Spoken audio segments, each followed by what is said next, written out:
Storm Khanun hit South Korea August 10, 2023.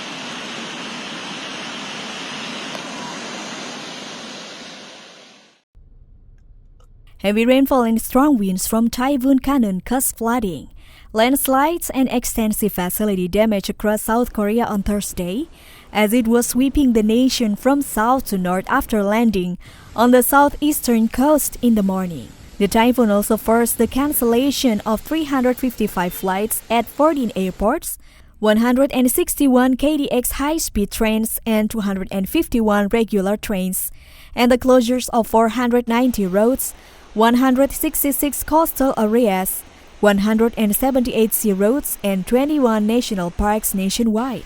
No casualties have been reported as a result of the typhoon, but 10,641 people have been evacuated to emergency shelters as of 11 a.m. according to reported.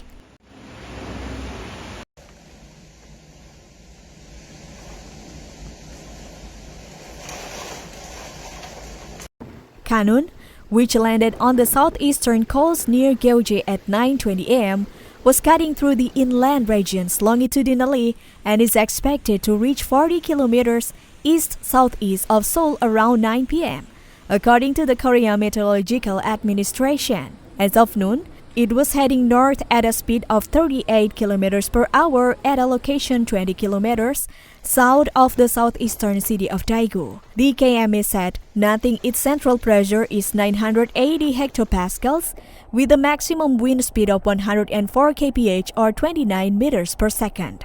The typhoon slightly weakened soon after its landfall and its speed is expected to fluctuate between 19 and 33 kph before crossing the inter-Korean border around midnight, the KMA said. Noting the reduced speed may further increase in the precipitation and rain-related damage. The expected path of Khanun is unprecedented as it is to become the first to pass through the Korean peninsula from south to north since record-keeping began in 1951. Thus, it may stay over South Korea for about 15 hours.